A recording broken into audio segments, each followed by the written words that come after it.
Hi అండి, నమస్తే. Welcome back to food and good channel.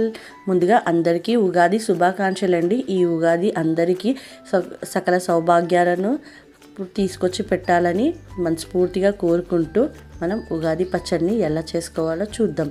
ముందుగా నేను ఇక్కడ ఒక చిన్న నిమ్మకాయ సైజంత చింతపండుని తీసుకొని దాని నుండి తీసుకున్న రసం 1 కప్ అండి. ఇందులోనే 1 కప్పు వాటర్ పోసుకుంటున్నాను. ఏ కప్పుతో అయితే చింతపండు తీసుకున్నానో అదే కప్పుతో నీళ్లు పోసుకోవాలి. ఇందులోనే 1 కప్పు చింతపండుకి 1/2 కప్పు బెల్లం వేసుకుంటున్నానండి.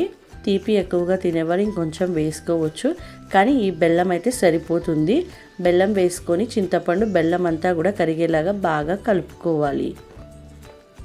ఇలా కలుపుకున్న దాంట్లోనే మనం వేప పువ్వు కడిగి పక్కన ఉంచుకున్నానండి. ఆ వేప పువ్వు కొద్దిగా వేసుకుంటున్నాను. ఇది చేదు అండి, వేప పువ్వు అనేది చేదు. మనకు పులుపు చింతపండు, తీపి బెల్లం.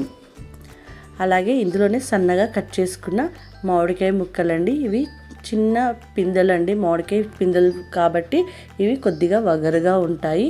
ఇందులోనే కొద్దిగా ఉప్పు వేసుకోవాలి. అలాగే కొద్దిగా కారం కూడా వేసుకోవాలండి.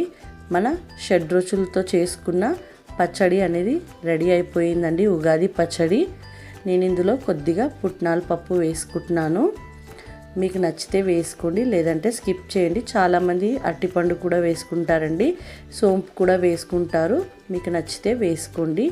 వేసుకొని ఇదంతా కూడా కలిపేసుకొని ఒక సర్వింగ్ బౌల్లోకి తీసుకుంటే మన ఉగాది పచ్చడి అనేది రెడీ అయిపోయిందండి. దేవుడికి నైవేద్యంగా పెట్టి స్వీకరిస్తే చాలా బాగుంటుంది. ఈ షడ్రుచులు మన జీవితాల్లో రావాలని మనస్ఫూర్తిగా కోరుకుంటూ మీకు మరొకసారి ఉగాది శుభాకాంక్షలు అండి. ఈ వీడియో కనుక నచ్చినట్టయితే లైక్ చేయండి, షేర్ చేయండి, సబ్స్క్రైబ్ చేయండి.